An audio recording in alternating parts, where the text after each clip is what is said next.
perlu kita ketahui bersama, acara pada kesempatan ini diselenggarakan oleh pengurus Masjid At-Taqwa dan didukung oleh Pak Nur Gana News.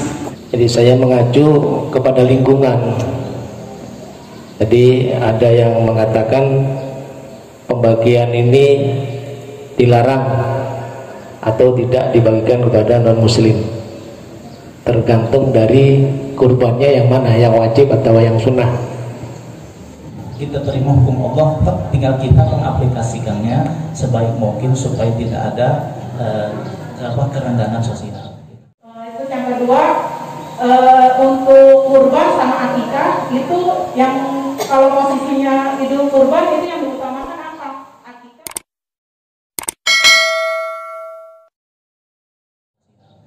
Ya, baik, terima kasih Pak Tata. Yang bagi siapa karena yang tahu yang siapa ya, monggo. Bismillahirrahmanirrahim. Assalamualaikum warahmatullahi wabarakatuh. Nama saya Hartanto Pak, dari RT 03. Nah, saya mau tanya ke Pak Ustadz Zubaidi. Kebetulan beliau adalah ketua organisasi besar yaitu MUI, mengenai pembagian korban yang untuk non muslim. Barangkali pembagian daging korban untuk non muslim ini sebenarnya sudah difatwakan belum di tingkat pusat atau difatwakan atau udah atau belum, itu maksudnya di tingkat pusat ini. Ya mungkin pertanyaan itu saja. Terima kasih. Assalamualaikum warahmatullahi wabarakatuh. Waalaikumsalam warahmatullahi wabarakatuh. Monggo Pak Kiai. Oke, saya jawab. Memang di saya ada kumpulan fatwa, tapi untuk itu belum saya baca, gitu aja. Baik, terima kasih. Ya, jawabannya PR. Baik, lanjut. Pak Tata siapa? Nanya berikutnya. Saya ini jelek-jelek ini nih mantanmu ini. Jelek-jelek mantanmu ini. Assalamualaikum warahmatullahi wabarakatuh. Sebentar saya jawab dulu. Ini Pak Kiai mau jawab sebentar. Ya, Itu sudah ada di dalam Al-Quran surat Al-Mumtahanah ayat 9. Jadi itu Al-Quran. Dan sampai sekarang kita belum pernah melihat dan belum pernah mendengar dari MUI pusat membagikan kepada tadi Al-Kafir tadi. Nggak ada. Jadi ibarat kata punten Pak RT 03 itu sahib kawan saya itu Pak Tando itu udah ada berapa puluh tahun yang ketemu ya itu aja Pak itu Pak Tando ya. Jadi di surat Al-Mumtahanah ayat 9 coba dibaca itu supaya nanti kenapa kok tidak bisa dibagikan kepada orang kafir. Yang di situ ada 3 kriteria yang di dalamnya. Ikhraj min diyarihim wa qatluddin. Ya, mudah-mudahan ya bisa dipahami. Punten ya saya bantu kalau ada seperti ini bisa membuatkan wajah ya, sampai mengisi ya. Silakan Pak Miskadi, monggo. Assalamualaikum warahmatullahi wabarakatuh. Kepada para guru, kepada para narasumber, kiai yang kami hormati dan kami muliakan, mohon maaf, izinkan saya sebagai jamaah Masjid At-Taqwa untuk menanyakan beberapa hal yang selama ini kadang-kadang antara diizinkan atau tidak ini menjadi samar-samar. Seperti tadi yang telah diulaskan Pak Haji Romli, bahwasanya mengenai arisan hewan kurban sebetulnya kami masih ragu-ragu dan Pak Kiai Haji Romli mengizinkan dan tidak apa-apa. Kami di sini sebagai pelaksana atau pengurus di masjid ini kadang-kadang bagaimana kita menyatakan tidak kabul bahwasanya dari jamaah kita melakukan titip untuk arisan kurban kepada pelaksana atau penyelenggara kurban. apakah memang titip belanja hewan kurban itu ada ketentuan ijab kabulnya atau tidak. Yang pertama itu. Yang kedua, lebih utama mana hewan kurban dari antara kambing, sapi, onta, ataukah onta?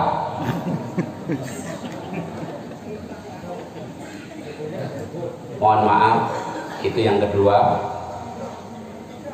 Yang terakhir, yang ketiga, bagaimanakah kita menerima hewan akikah yang pada saat itu dititipkan untuk disembelih pada saat berkurban atau di saat idul kurban. Demikian, mohon maaf, terima kasih. Wassalamualaikum warahmatullahi wabarakatuh. Waalaikumsalam warahmatullahi wabarakatuh. Sebelum dijawab oleh Pak Kiai Haji Romli, waktu sudah jam 11.22. Kita masih ada satu lagi sesi. Kira-kira apakah ini kalau memang masih ada penanya-penanya lagi, apa kita lanjut aja atau kita batasin waktu? Lanjut? Oke, monggo silakan Pak Kiai. Kira jawab dulu itu nanti baru masuk duluan. Singkat aja Kiai. Yang pertama mengenai arisan itu ya, itu termasuknya akad tolong menolong ya. Dalam akad tadomun ya, saling menanggung antara satu dengan yang lain. Nanti ketika jatuh pada giliran siapa, nah itu uang tersebut ya, ini solusi dari saya nih ya, jangan langsung diberikan hewan kurban, diberikan dulu kepada si yang kena giliran itu. Nanti diberikan lagi kepada seseorang wakil, tolong belikan saya 1 ekor kambing untuk kurban saya. Jadi harus dengan tata caranya. Maka dari awal saya katakan hanya sekedar boleh. Nah, tapi tidak saya mengarahkan untuk arisan. Kenapa? Karena prakteknya juga rumit. Rumitnya kenapa? Karena setelah dapat uang itu diberikan dulu kepada si penerima yang dapat arisan itu. Nah setelah itu dia beli kambing sendiri. Kalau nggak mampu, dia wakil kepada yang lain. Saya wakil kepada bapak atau kepada siapa untuk membelikan saya 1 kambing hewan kurban. Nah baru itu seperti itu benar. Atau dari awal sudah ada ucapan-ucapan seperti itu, ijab kabul seperti itu. Ya semenjak mengadakan arisan ya, itu diadakan akad ya. Ijab kabul ya, seperti semua yang ikut arisan itu ya berakad ijab kepada salah satu yang ditunjuk sebagai perwakilan atau sebagai yang mengelola daripada uang arisan untuk kurban tersebut ya. Nanti si yang pengelola itu dia mengucapkan kalimat kabul ya, supaya ketika arisan itu sudah mulai pada waktunya tidak perlu diadakan ijab kabul lagi. Jadi pertama diadakan ijab kabul akad muawanah, tolong menolong ya, akad tadomun. Yang kedua diadakan ijab kabul akan wakalah, wakil ya.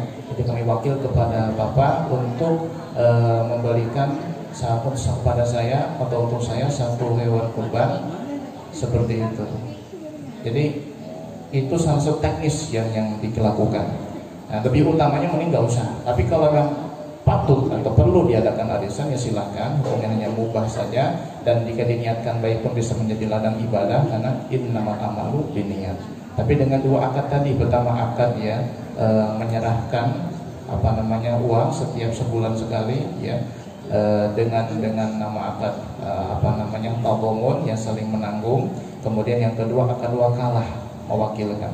Kemudian yang kedua masalah hewan kurban yang paling afdol jika untuk individu ya, maka yang paling afdol adalah 1 ekor unta untuk 1 orang ya. Kalau tidak ada untanya, sekalipun ada juga nanti di kantor polisi, ada kebun binatang soalnya, maka sapi tidak ada, artinya dia tidak mampu, baru kambing. Nah kemudian jika untuk 7 orang, maka lebih utama 7 ekor kambing daripada 1 ekor sapi atau unta. Kenapa? Karena lebih banyak menumpahkan darah. Jadi lihat dulu ini untuk 1 orang atau untuk 7. Kalau untuk 1 lebih utama sapi sendirian, karena unta tidak ada di kita. Tapi kalau untuk 7 orang lebih utama kambing. Kemudian yang ketiga masalah apa tadi? Yang ketiga? Hah? Oh iya betul, niat. Ya ini niat.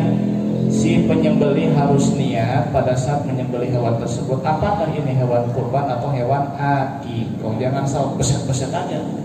Mentang jago nyembelih main set-set aja. Ini hewan apa? Kurban. Niat kurban untuk si fulan bin fulan. Hewan apa? Akikah. Niat akikah untuk yang bersangkutan. Nah, saya kira cukup ya. Wallahu a'lam. Baik.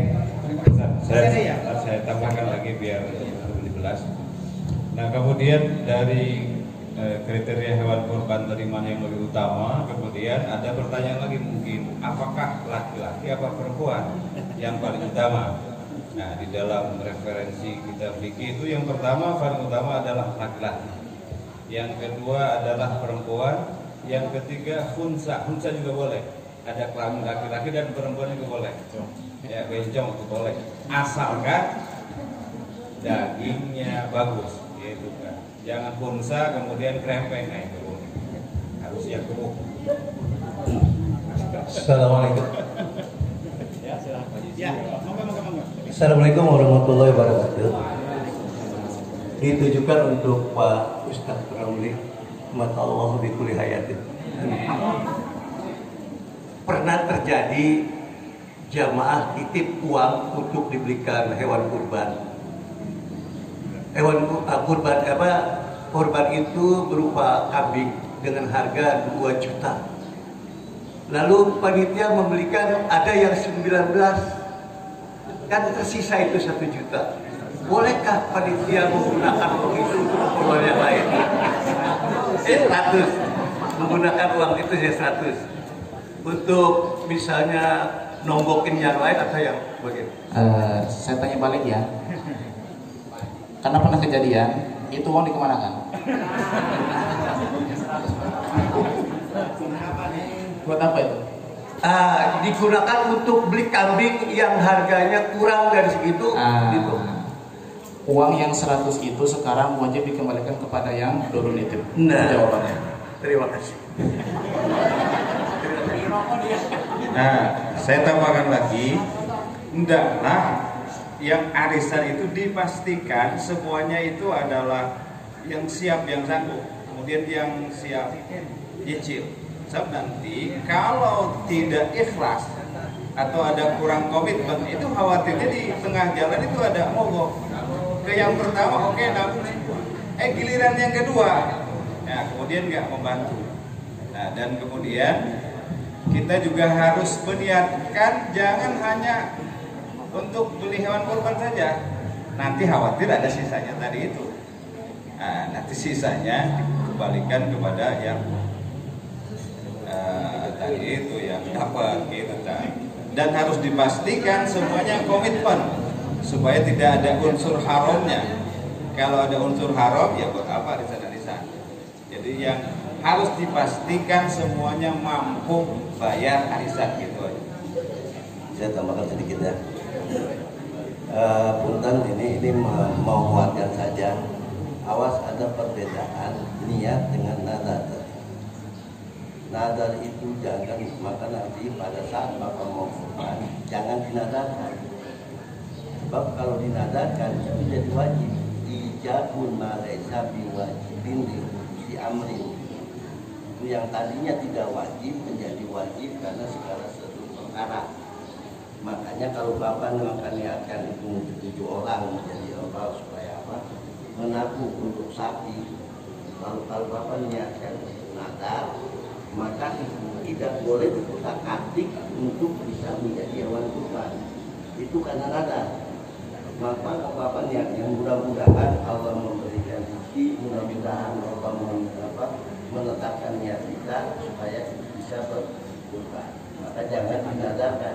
Ijabul ma laisa biwajibin li amrin. Motong ayam itu hukumnya sunat. ya, motong ayam hukumnya sunat.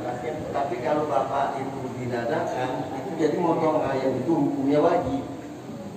Jadi ada ayam jago bapak nih, ayam jago piaraan. Ini mau dipotong itu hukumnya sunat, dipotong tuh. Tapi karena bapak nazar, kalau anak saya lulus ini, maka saya potong tuh ayam. Memotong tuh ayam itu jadi wajib jadinya.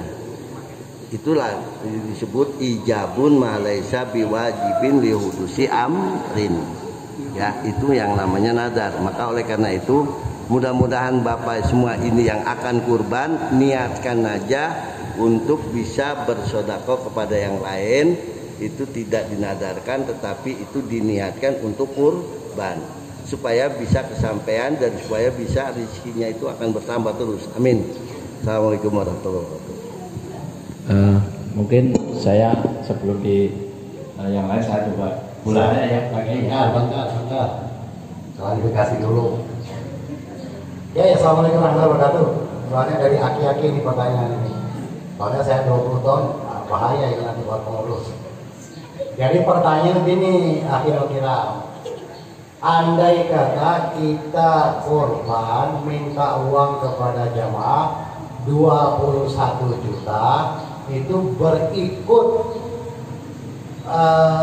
pengurusan. Jadi untuk penyembelihan dan hal-hal yang lain operasional. Jadi di situ tuh tidak ijab kabul total sebawah 21 juta itu mutlak untuk beli hewan korban. Tetapi 21 juta atau 2 juta hewan kambing itu berikut uang operasional.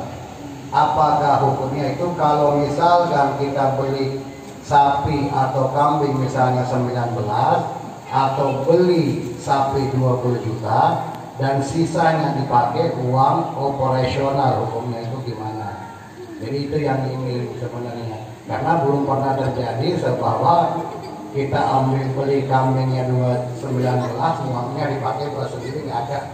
Jadi pertanyaannya agar saya diluruskan sedikit ini. Itu aja. Wassalamualaikum warahmatullahi wabarakatuh.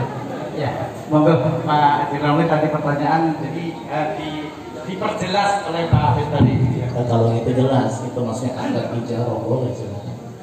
Boleh. Ya boleh. Kalau yang tadi kan ada wakalah, wakil. Kalau wakil itu kan dia hanya melaksanakan apa yang diwakilkan saja. Kalau ada kembalian pasti lagi ini kan ada ijarah.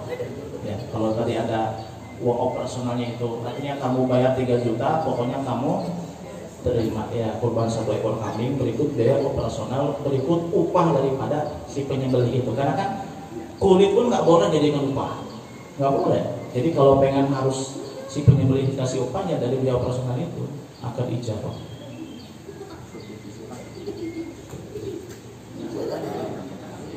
Saya langsung ke poin aja karena waktu sudah cukup lama. Yang pertama tadi sudah disampaikan hampir sama. Yang ada yang belum ditanyakan, sebenarnya banyak yang sudah diakomodir. Yang pertama adalah mengenai amil. Jadi yang pertama ini, apakah untuk yang kurban aja? Yang kurban kan biasanya ada yang bantu nih. Makanya yang akan saya tanyakan mengenai panitia kurban, apakah boleh lebih daripada selain bagian warga? Yang pertama. Yang kedua, apakah yang membantu atau warga yang membantu itu yang sempurna itu termasuk amil?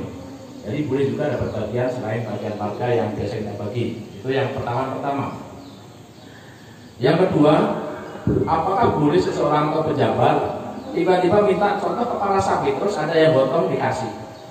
Itu satu, karena kejadian. Gitu. Terus yang selanjutnya, tadi kulit sudah. Selanjutnya, apakah daging kurban itu boleh dimasak dan dimakan-makan bersama panitia? Karena itu terjadi beberapa periode kemarin sih ya. Dan mohon disampaikan karena ini nanti akan jadi acuan kita selama-lamanya insya Allah. Jadi tidak ada lagi rapat DKM ribut dulu gara-gara kurban sama zakat. Ini yang saya sampaikan ini. Ya itu. Siapa? Haji Rodi. Bapak guru saya.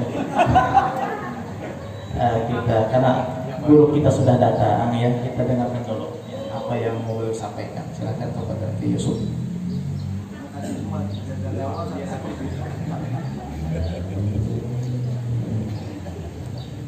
Assalamualaikum warahmatullahi wabarakatuh.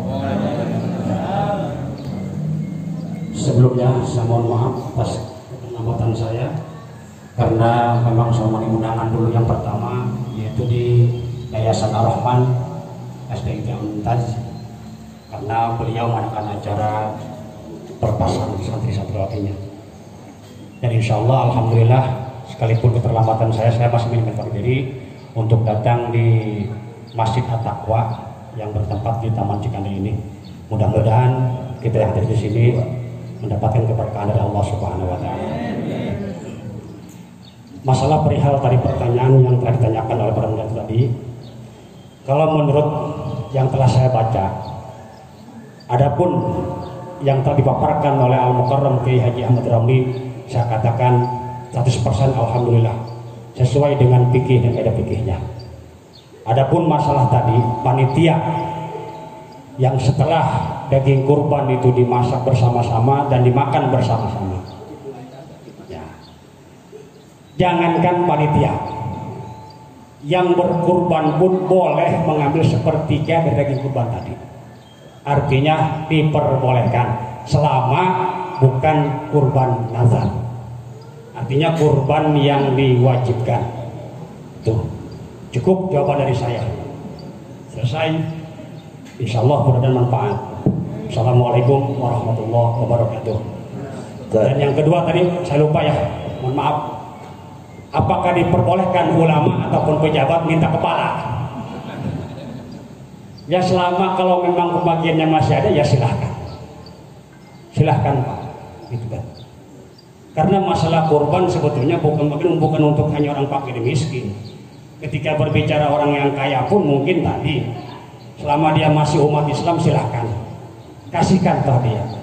Dan memang kalau masih ada, kalau nggak ada yang mau kasih apa? Jadi hukum itu diperbolehkan. Yang penting perlu diingat, asal jangan kurban nazar, baik itu hewan yang berupa kambing ataupun sapi ataupun unta. Adapun ayam nggak masuk kurban. Hati-hati, takut Haji Yusuf bertanya ayam boleh kata kurban, nggak boleh. Ya, mohon maaf cukup sekian. Tambahan tadi. Silakan Pak Jiromli. Ya kalau memang saya dulu nggak apa-apa. Kurban, kepala kurban itu ada pemerintah meminta itu. Sebenarnya dalam hukum itu kepala kurban harus dirancang dulu, baru dibagikan. Tapi kalau dia ngambil kepala kurban aja, itu ngelebihin dari fakir miskin. Ya, artinya tidak boleh ngelebihin dari fakir miskin. Jadi harus dirancang dulu kepala sapi itu. Kalau mau dirancang semua, baru dia minta dikasih. Jangan kepala dia main angkat aja gitu. Oh enak aja itu. Suruh baca dulu kitab itu yang pemerintah itu. Dia bacain surat novel aja sih. Bukan ini, bukan kitab dia bacanya. Jangan itu, nggak boleh. Pokoknya Taman Cikande dilarang memberikan kepala sapi kepada siapapun orangnya, nggak boleh. Kecuali udah dirancang, kalau bisa dia bawa tanduknya gitu. Itu aja. Ya, punten ini mah. Karena itu bukan sengaja saya baca, itu memang dibaca itu kitabnya. Ya, punten. Ini kira-kira tambahin dan kencang gitu.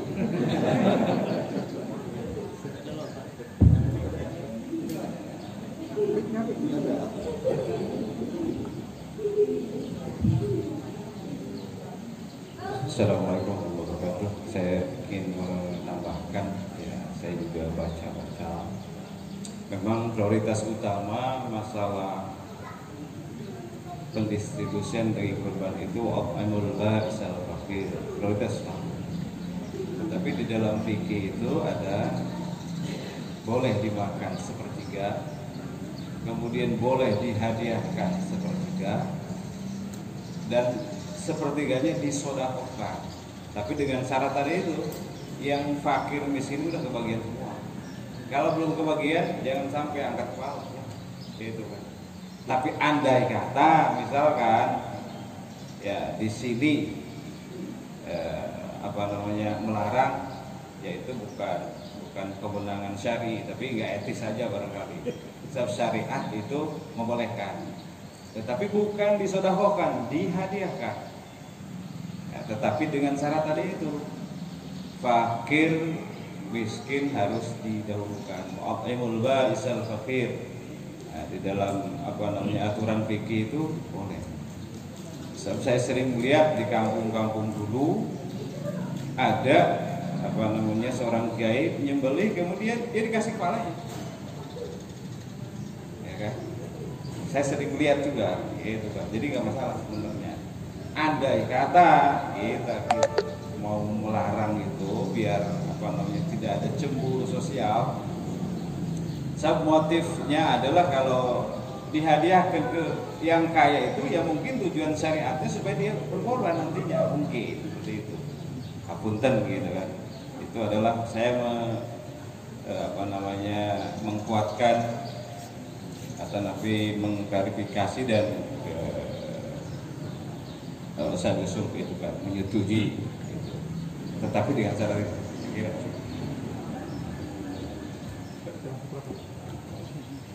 tiga masalah tadi ya.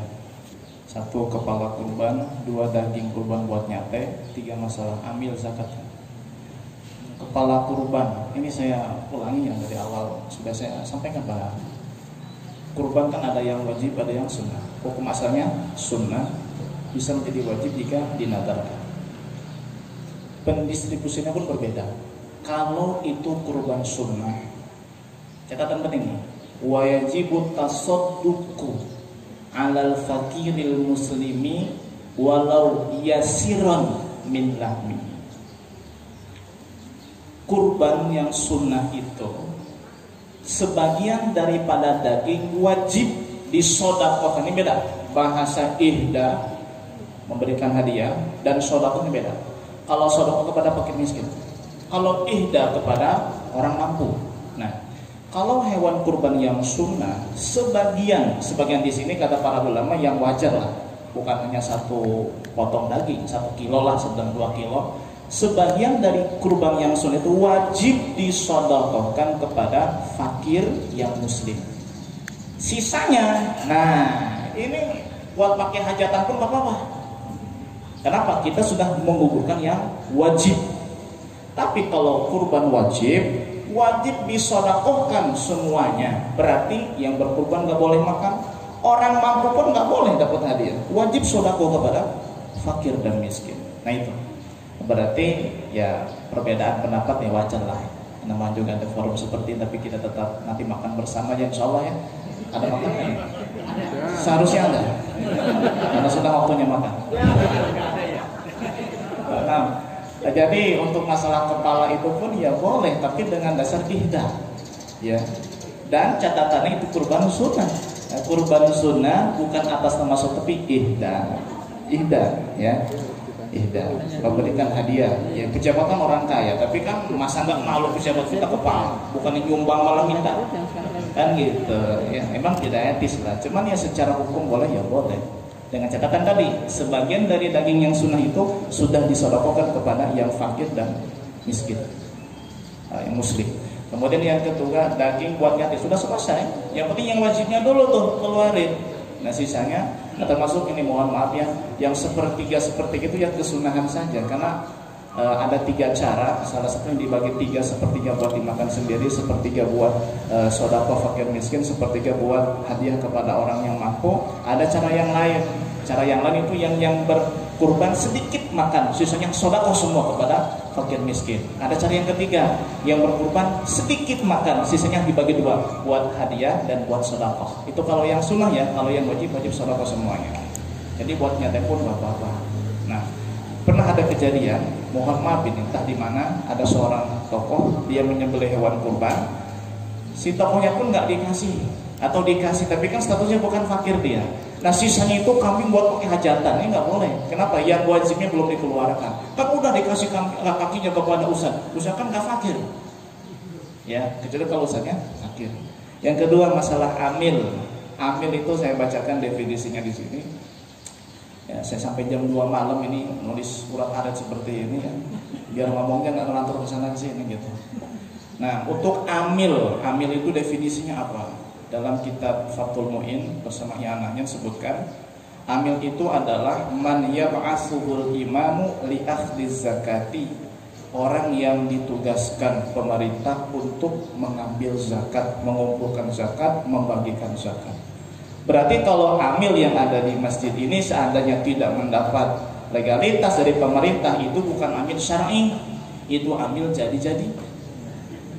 Ya, hukumnya boleh disebutkan dalam kitab Umdatul Mufti wal Mustah, boleh. Jadi amil yang kumpulan dari masyarakat tidak ada legalitas dari pemerintah, boleh hukumnya, nggak apa-apa, tapi tidak berhak menerima zakat karena bukan amil syar'i, bukan amil syar'i. Nah, bagaimana kalau mereka ingin dapat jatah? Ya dari awal misalnya disebutkan zakat misalnya 3 liter ya, yang 1 liternya berarti 4 liter buat operasional misalnya, nggak apa-apa, jadi 1 liternya buat biaya panitia misalnya, yang 3 liternya buat zakat, bisa saja ya. Nah, tapi untuk zakat ukurannya sudah tetap, sudah jelas, dan amil syari adalah yang mendapat legalitas dari pemerintah. Yang tidak mendapat legalitas pemerintah di sini ada namanya Basnas ya, atau LAZ ya.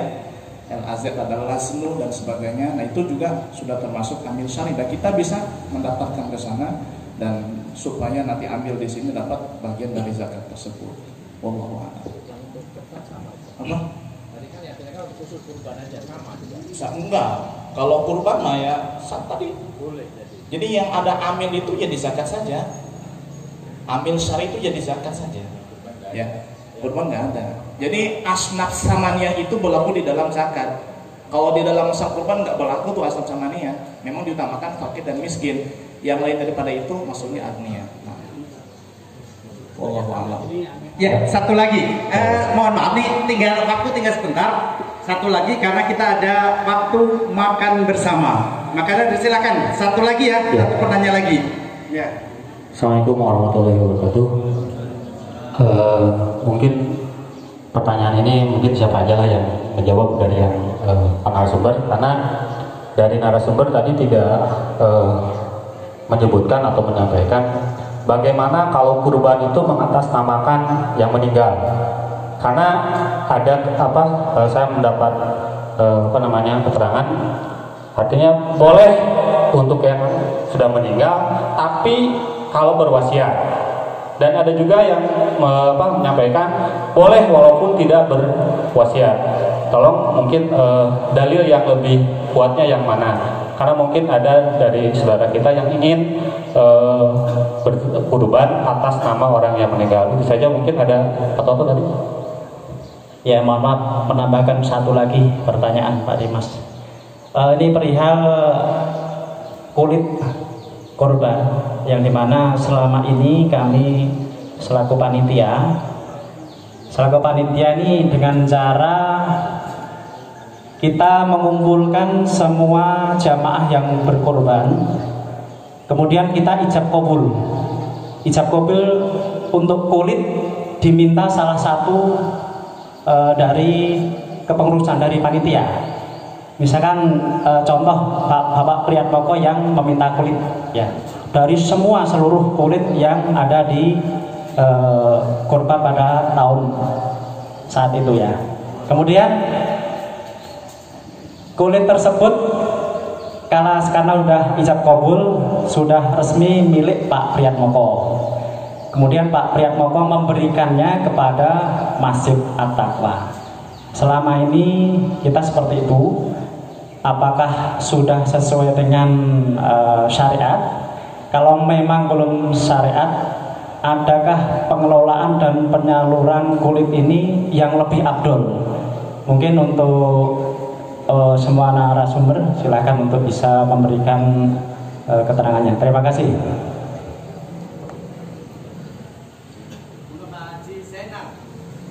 Saya pengen mendengar Pak Haji Zainal nih. Monggo Pak Haji.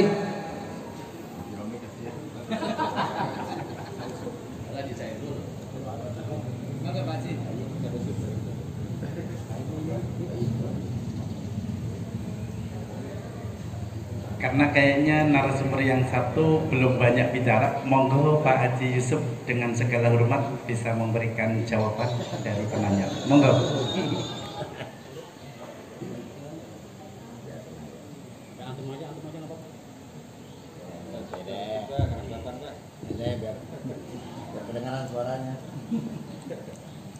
Baik, terima kasih para menteri yang pertanyaannya sangat jelas begitu ya. Masalah kulit, mohon maaf ya. Saya balikin pertanyaan.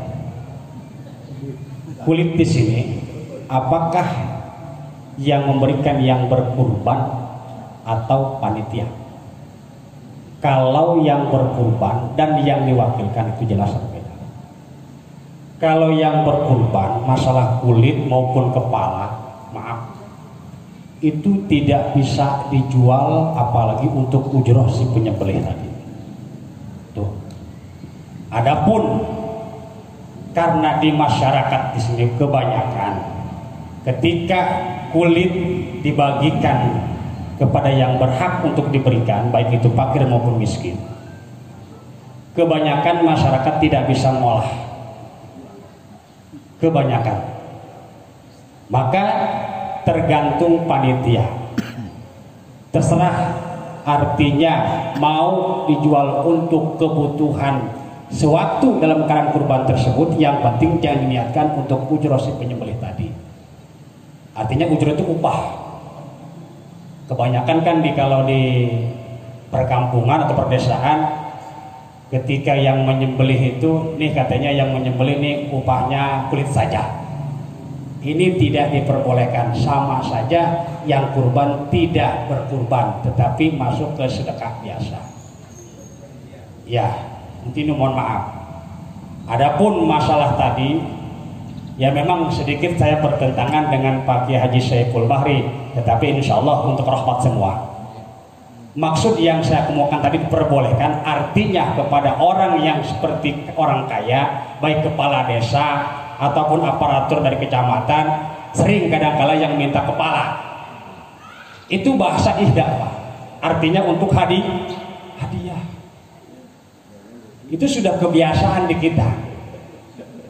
Dan boleh juga seperti Pak Haji Romli yang menyembeli, di samping ujrohnya ada, tetapi kita kepingin ngasih hadiah kepala untuk beliau. Itu lebih bagus.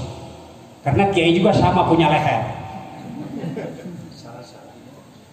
Maka saya katakan dari awal diperbolehkan, sudah selesai. Adapun masalah kulit tadi jelas tergantung apakah yang berkurbannya ataukah yang memang sudah diserahkan kepada panitia. Kalau yang berkurbannya, tolong apapun jenisnya hewan kurban yang dikurbankan tadi oleh si kurban jangan sampai dijual, apalagi untuk ujroh si penyembelih.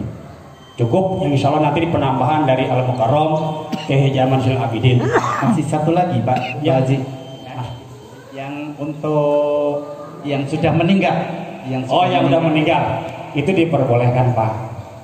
Jadi gini, mohon maaf, memang banyak khilafiyah perbedaan paham ya, mohon maaf Pak Haji Romli ya. Adapun masalah kurban orang yang sudah meninggal, tidak ada permasalahan, silahkan, tidak perlu ada wasiat segala. Kalau memang kita mampu.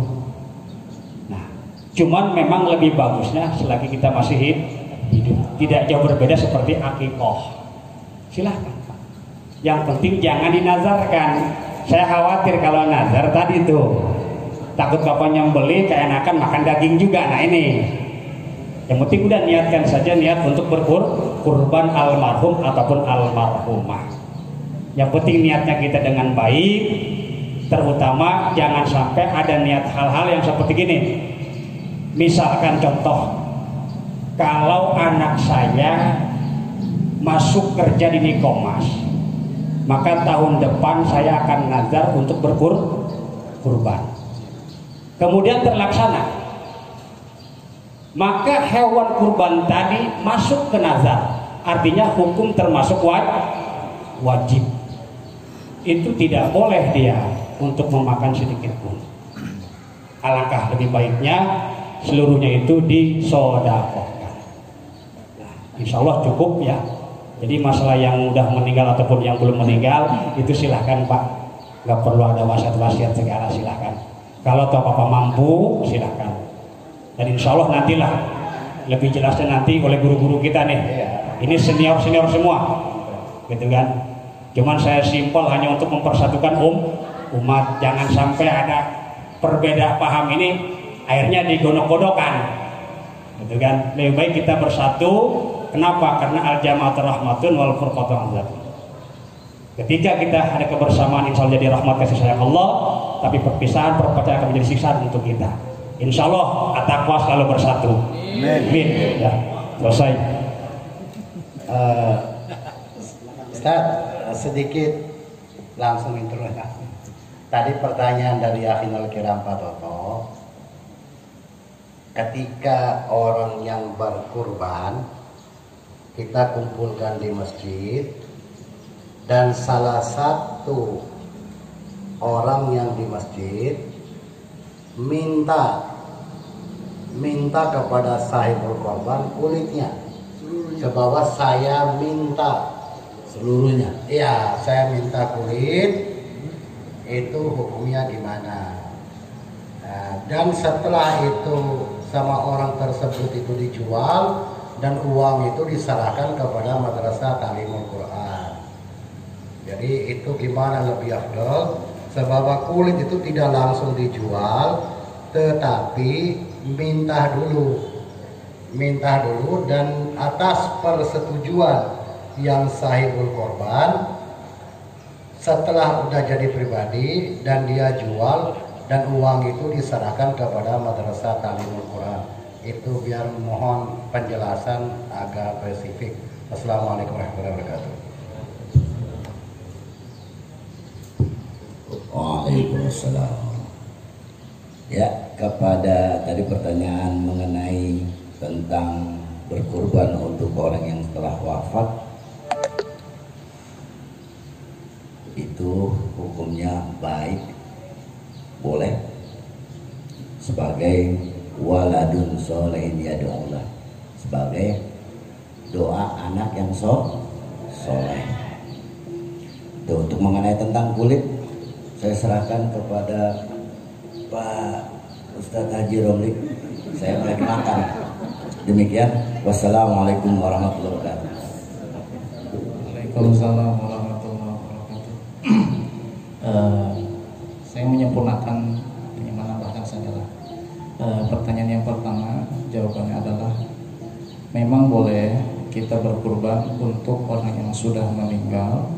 Tapi kitab-kitab yang saya baca, kitab-kitab Syafi'iyah terutama ya, termasuk dalam I'anatul Talibin ada, dalam Ushul Karim ada, harus ada wasiat dari almarhum ketika masih hidup. Memang ada pendapat marjuh, pendapat yang dhaif, tapi dalam madhab Syafi'i juga boleh meskipun tidak wasiat. Jadi dalam hal ini juga ada keluasan ya, sekedar wawasan kita saja. Lebih utamanya ada wasiat. Ketika tidak ada pun tidak apa-apa. Kenapa tidak apa-apa? Karena mimbabi tasyadduq, termasuk dalam kategori sedekah. Nggak perlu ada wasiat dari yang masih hidup. Tapi ulama yang mengatakan harus ada wasiat ini alasannya juga kuat. Kenapa? Karena yang namanya kurban itu adalah ibadah yang butuh kepada niat. Beda dengan sedekah yang lain. Kalau kita hanya sekedar sedekah ke masjid, sedekah kepada yatim piatu, enggak niat pun tetap sah.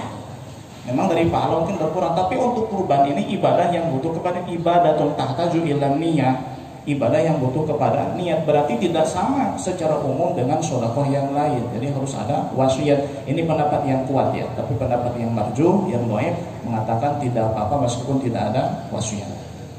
Masalah kulit sebenarnya sudah jelas tadi ya. Bagian apapun dari hewan kurban itu tidak boleh dijual. Mau kepala, tanduk, kulit, apapun. Ini mazhab kita nih. Wattafaqat nususus syafi'iyati, sepakat nas-nas kitab Syafi'i mengatakan tidak boleh menjual apapun dari bagian hewan kurban, kulit, jeroan, apapun itu nggak boleh. Nah, nanti ada perincian.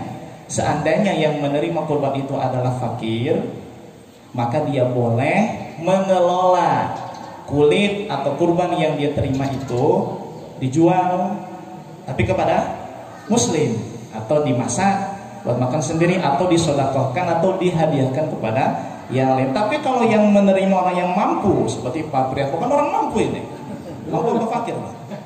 Oh, fakir, sebenarnya fakir nanti marah. Apalagi semuanya, ini nggak boleh. Nah, seandainya, mohon maaf, mudah-mudahan tidak ya, ada seorang yang fakir, saya minta semuanya, kasih nggak apa-apa. Nanti dia jual ya nggak apa-apa untuk dia. Ini fakir yang nerima. Tapi kalau sekedar hilah ya, ini masalah apa namanya seperti apa formalitas saja, itu pakai hewan nggak boleh. Kayak Muhammad di zakat fitrah juga kemarin ini nggak kebahas nih. Zakat fitrah simbolis itu. Panitia menyediakan 3 liter beras atau 4 liter beras, itu diputer-puter. Tiap ada yang mau zakat pakai uang, beli dulu beras itu. Nanti dipakai buat zakat hari ini, itu juga diputer-puter. Ini dalam mazhab Syafi'i juga nggak boleh. Nggak boleh. Ada saya tulis di sini bahwa tidak boleh amil zakat, amil syari, apalagi ini bukan amil syari ini. Amil syari aja nggak boleh menjual zakat, nggak boleh, kecuali darurat. Mana darurat misalnya dia amil syari, dia mengumpulkan harta di orang Islam, baik zakat mal ataupun zakat fitrah, dia kumpulkan di tengah jalan, kalau dibawa semuanya ini takut kena begal, dia jual sebagian. Nah ini nggak apa-apa karena darurat. Nah tapi kalau ini kan ada darurat. Nah jadi kalaupun dijual itu kulit, ya yang menjualnya siapa? Fakir setelah diberikan kepada dia. Kalau yang bukan fakir nggak boleh. Ya, ada saya katakan tadi yang mengatakan boleh itu madzhab apa? Hanafi. Madzhab Hanafi mengatakan boleh dengan catatan uang dari penjualan itu dikembalikan kepada fakir miskin, bukan buat panitia lagi. Apalagi buat beli rokok. Boleh kaos nggak boleh. Dari uang itu aja personal. Ya, Allah alam ya. Biasa perbedaan itu rahmat insyaallah. Alhamdulillah, ini kiai-kiai semua sudah menjawab dan pas jawabannya.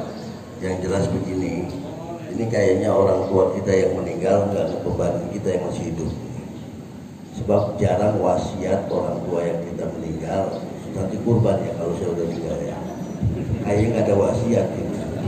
Makanya alhamdulillah Kiai Haji Muhammad Zain Musli itu ulama besar. Beliau belum pernah berwasiat nanti habis saya meninggal tolong kurbankan, enggak. Alhamdulillah beliau nggak pernah wasiat kayak begitu. Makanya anak yang disebut waladun soleh yang diterangkan oleh Ustaz Zainal Abidin dan Ustaz Ramli itu betul. Boleh ada wasiat dan juga tidak ada wasiat. Itu alhamdulillah tidak ada pembebanan terhadap diri kita.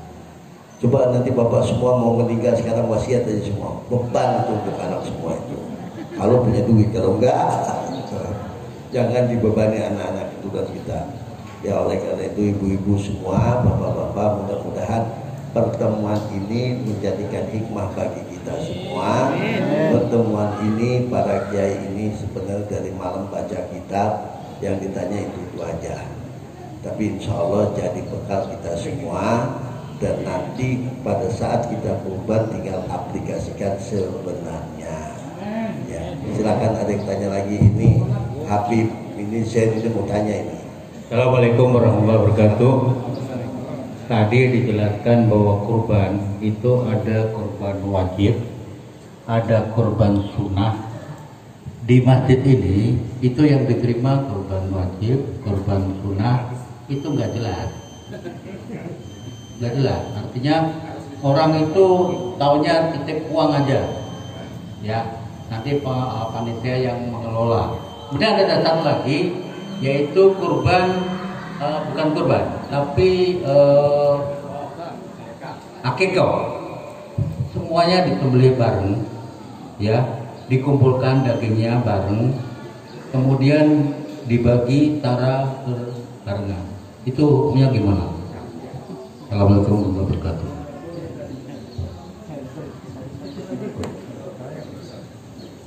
Assalamualaikum warahmatullahi wabarakatuh. Jadi tadi memang panitia harus ditanya, harus dipisahkan. Ya kalau nggak dipisahkan nanti akan bercampur mana sunnah mana wajib. Nah, saya kira itu. Kemudian ada satu hal yang perlu saya sampaikan. Biasanya kan kita ada kurban pemerintah. Kurban pemerintah, ya setelah kita baca di kitab itu boleh, ya, dalam kitab itu boleh seorang imam korban dari Baitul Mal. Nah, tapi untuk dirinya ya secara pribadi belum, itu hanya untuk secara umum aja. Nah oleh karena itu sudah boleh, berarti kalau ada daging kurban dari kabupaten itu jangan dibikin kita korbankan lagi, itu Pak. Jangan kita korbankan lagi, kan pemerintah itu mengasih katanya. Padahal korban dia. Nah kemudian setelah di sini kita korban lagi, bikin 7 orang lagi sapi misalkan. Saya kira itu tidak tidak pas. Karena di dalam referensi dalam kitab fikih itu boleh pemerintah berkorban dari Baitul Mal. Anggap aja lah APBD itu ya adalah Baitul Mal. Jadi kalau sudah dikorban tinggal bagi aja, nggak usah dirinci lagi bikin. Oh, ketua DKM misalkan, ketua DKM wakilnya nanti ini korbannya. Padahal itu dia sudah korban. Padahal itu adalah korban pemerintah. Saya kira itu. Jadi nggak boleh lagi, itu tinggal sembelih bagikan gitu aja. Baik, terima kasih saudaraku semuanya, telah panjang lebar. Masih ada satu. Karena begini, Bapak, sekarang kan udah waktunya sholat zuhur. Karena kita masih ada season berikutnya, kita akan lanjut. Kalau memang masih ada yang bertanya, bisa 1-2 pertanyaan masih sanggup Pak Kiai ya? Belum. Ya, karena kita kasihan nih perutnya pada lapar nih kayaknya nih ya. Jadi makan banyak udah disiapin.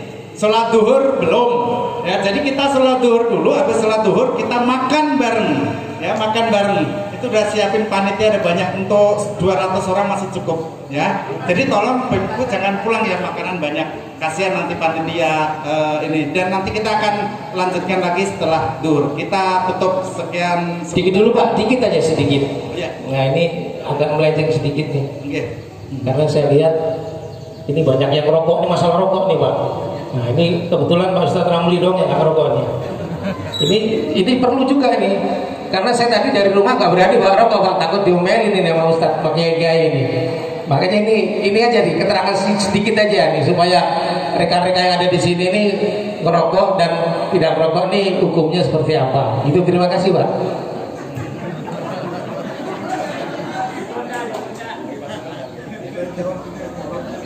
Yang nggak merokok dulu. Saya kan tidak merokok, jadi jawabannya kepada yang merokok.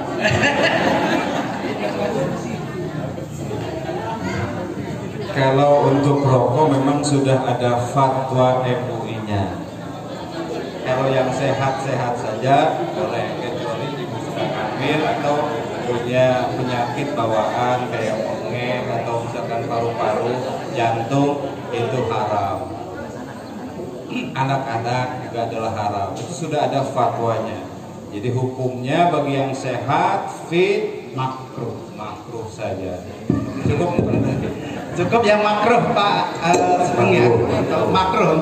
Kecuali kalau di dalam masjid, untuk aturan masjid kita tidak diperbolehkan. Makanya ajarannya kita di luar ya, di luar. Kalau di dalam masjid jangan, karena kita aturan masjid At-Taqwa tidak boleh untuk. Oh maksudnya Pak Sugeng tadi di masjid, kalau merokok di masjid gimana gitu? Oh di dalam masjid kita tidak boleh ya, di dalam masjid.